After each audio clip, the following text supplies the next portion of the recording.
Hello and welcome to this week's Wild Spirits News. I'm Sibylle and today I'm going to ask you, what would you do for free? In a workshop that I attended recently, I was confronted with a rather intriguing idea.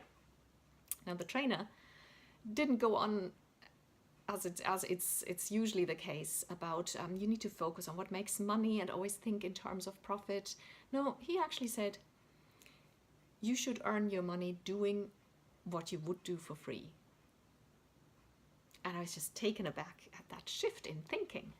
I was brought up thinking that a job, something that makes money, needs to be something that's in demand in industry, something like an office job or, something like that. And I was also brought up with the idea that people who do make their passion their living usually never make any money. The old cliche of the starving artist. Now, before I say anything else, you don't actually have to make money with your passion. There is any number of ways in which you can prioritize your passion and put it front and center in your life without having to make it your living. But if it is what you want to do, then I want you to know that that is possible. And you need to overcome this idea that you shouldn't charge for it because you love doing it. We often feel embarrassed to ask for money for what we love because of this paradigm that I mentioned at the beginning of the video that we grew up with, that work has to be a serious job and something we don't enjoy and that we need to drag ourselves to. And what nonsense! You deserve money. I mean, my passion is coaching, and as you know, if you're watching this video, you know I provide a lot of value for free because I want to spread this message of passions being the priority in life, that's how it should be. Because this is important to spread it to everyone, even those who can't afford coaching. But I also charge for my coaching, and I will always charge for my coaching.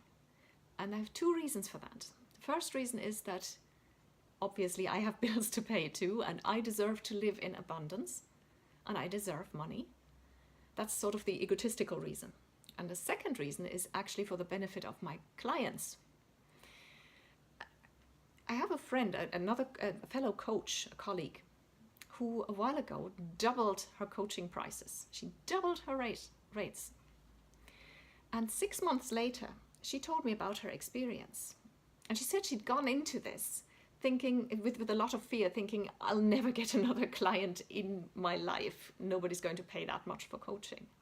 And it turned out not only was she wrong, I mean, one would think if she doubles her prices, probably she gets about half the people signing up. And that isn't true. She got more than half. There were fewer than before, but more than half of the sign-ups that she got before she doubled her prices.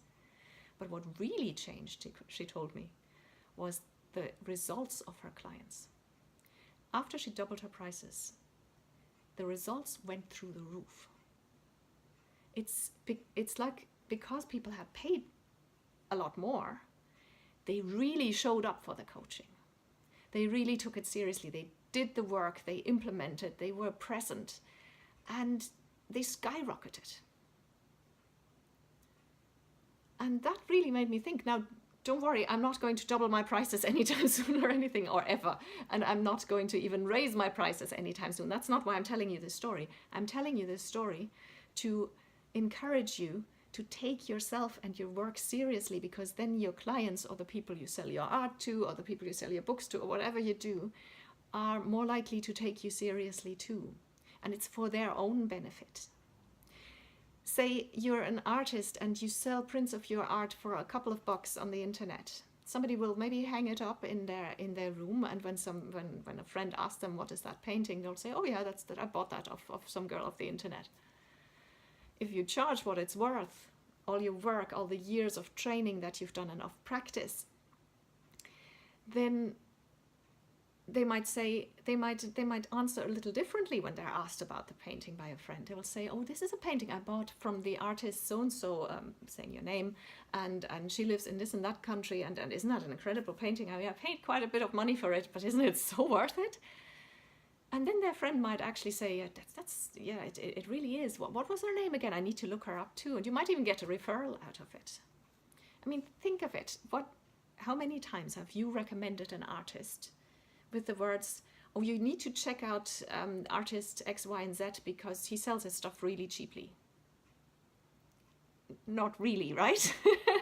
You say because he's an incredible artist.